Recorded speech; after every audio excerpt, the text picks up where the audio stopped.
Я Генрих Дигов, председатель первого парламента Чеченской Республики. Во время президента Жахара Дудаева прошел военные все эти периоды, был первым заместителем Госкомитета обороны нашей страны. Я был направлен на работу за границу нашим парламентом и президентом для того, чтобы вести здесь зарубежную работу по эвакуации нашей страны.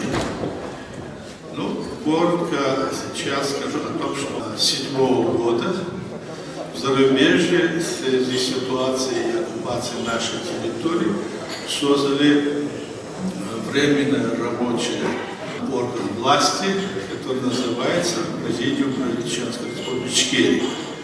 Я являюсь одним из его сопредседателей, потому что мы в этом президиуме работу ведем поочередно. Это люди, которые были избраны нашим народом, когда в 1997 году проходили выборы во власти. И люди, которые были назначены последним президентом до его самоотречения. И люди, которые не предали нашу Конституцию и идею нашей декларации о независимости, принятой нашим народом в 90-м году, 25 ноября. Вот я представился, потому что я вынужден сообщить, товарищ, я забыл, как его зовут, а по мне он там высказался. Также присоединяюсь к грузинскому представителю, что действительно благодарен тех, кто пригласили нас сюда, нашу делегацию. И еще хотел бы поздравить Польшу с завтрашним праздником Днем национальной независимости. И хотел бы высказать свое мнение о том, что Советский Союз не развалился, его развалили. Да, он шел к тому, чтобы развалиться, потому что он уже был на грани, так сказать, краха. Километровые очереди за хлебом стояли, мы видели. Но после того, когда видно было, что он вот развалится, его развалили, и мы знаем, кто это. Это был Ельцин и его окружение, и тех, кто ему содействовали. Они развалили его не под тем правилам, которые были в Советском Союзе, специальным законом, когда были все народы имели право на создание своего государства, выключили его, такой был закон. Но это не случилось, просто ее взяли, развалили, и те республики, которые вышли из этой империи бывшей, они все народы имели право на свою государственность. Республики прибалтийские, я ошибаюсь, не прибалтийские, а балтийские республики, они были признаны 3 Советским Союзом, и осталось 32 республики. Вот после этого, когда это случилось, развалили Советский Союз, и из него вышло столько республик. Эти все республики имели право на свою государственность. Чеченский народ провел специальный съезд своего народа, общенациональный, 25 ноября 1990 года и заявил о воссоздании своего государства. Преобразовали Советский Союз, мы сразу приняли в нашем парламенте Конституцию суверенного, независимого, демократического правового государства. Был избран президент Жахар Дудаев, был избран парламент, то есть мы были полны по всем нормам международного права. Чеченский народ воссоздал свое государство, и при развале только мы получили это право, как и все остальные 32 республики. Но я хочу один момент подчеркнуть. Те республики, которые прежде были в составе РСФСР, их было 16. Эти 16 республик, что Советский Союз сам, не только эти и другие, преобразовал их в союзы республики. Это были апрельские законы 90-го года. Хотя это не имеет никакого значения для международного права, потому что это было имперское такое разделение, союзные, автономные, там все такое. Для международного права все республики, все равны.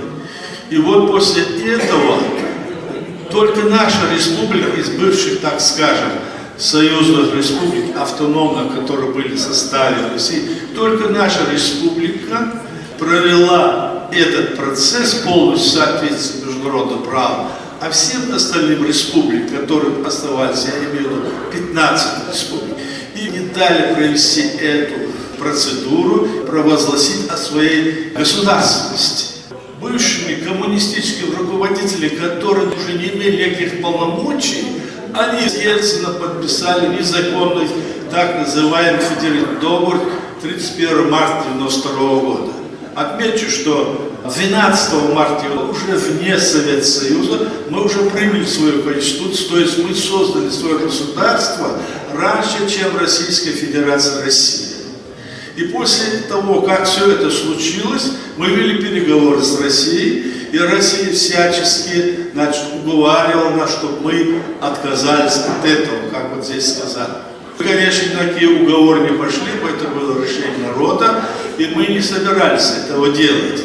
И после этого момента, когда Ельцин и его команда подписали федеральный договор о создании так называемой Российской Федерации России, они сами потом еще один государственный совершили в декабре 1993 года, расстреляли Верховный Совет свой и незаконно приняли Конституцию не Думой, не собранием общим, скажем, конституционным, не, скажем, референдумом, а было принято опросом населения. А как известно, опрос населения имеет юридические силы, имеет последствия. Эта Конституция незаконна.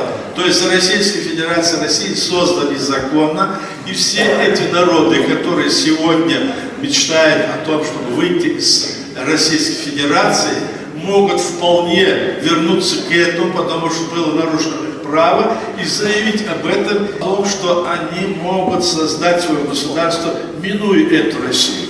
Они в это государство вписали нашу республику, Чеченскую республику, писали как часть России. Это был еще один незаконный акт. И тогда мы через месяц, 16 января 1994 года, изменили название нашей республики на Чеченская республика Ичкерия. С тех пор все документы, которые подписываются нами на всех уровнях, должны быть Чеченская республика Ичкерия. А то, что до этого Чеченская республика. Вот о чем я хотел сказать по этому вопросу. То есть в той части, которая здесь вот поднимают сейчас мои коллеги и друзья с Кавказа, эта проблема должна решиться, конечно. Конечно, мы сейчас знаем о том, что Украина ведет ожесточенное сопротивление и борется. Мы за то, чтобы эта Россия развалилась и чтобы создала новое государство на основе демократии, на основе права, личности человека. Это наша позиция, это позиция Джохара Дудая, это позиция нашего правительства. И сейчас, когда вы находитесь на Западе, и эту работу мы ведем.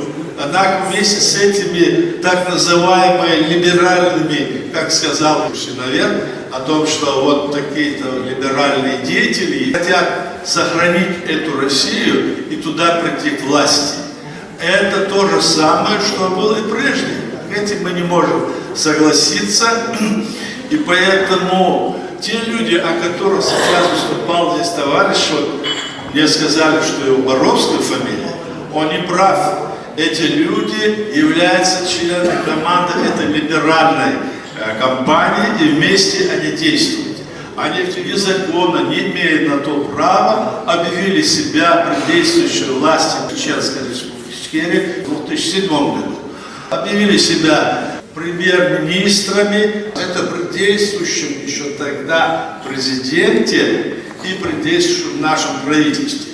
Естественно, мы незаконные эти акты не признаем. И если мы незаконными актами, которые здесь пытаются сейчас как-то защитить кого-то, будем действовать, то мы в итоге, когда выйдем, нам под нос положат документ и скажут: а вы кто такие? И эти люди, о которых сейчас здесь говорили, у них нет этих оснований. Они не имеют никакой правовой основы, они не хотят работать в русле нашей государственности, нашей Конституции. Более того, они изменили якобы Конституцию вот о тех, о ком говорил этот товарищ, в котором сказано, что отныне все решения будут приниматься на основе Корана и Сунны. Это наш народ не принимал. То есть мы мусульмане, но за народ эти решения принимать мы не можем. Поэтому эти манипуляции мы не допускаем. И мы работаем с этим, работаем и с вами, и доводим до остального эту ситуацию. Мы говорим им: оставьте эти разговоры, вернитесь в конституционное поле. Они не хотят вернуться в конституционное поле, они массово работают на разных мероприятиях на Западе.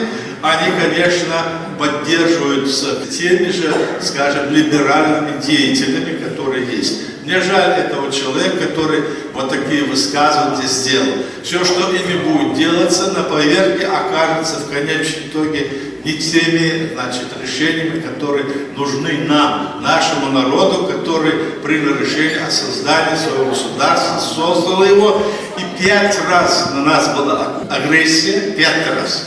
В 4 агрессиях чеченский народ изгнал этого противника то ли военным, то ли политическим путем. А вот уже в 5 у нас уже не хватило сил. У нас людей не стало, людского ресурса не стало, экономического не стало. И мы были оболганы на весь мир, как люди, которыми нельзя разговаривать, которых надо только убивать. И весь мир не смотрел, не говорил и не помогал. Сегодня мы выждали эту ситуацию, мы видим, что мы должны работать со всем остальным миром, и тогда работали, и в Америке, везде, но нам никто навстречу не шел. Сегодня стало это ясно. После нападения на Украину, после нападения до этого на Грузию, Молдову, Беларусь, мы видим это все. Теперь мы видим, что мы можем действовать. И Украина признала наше государство.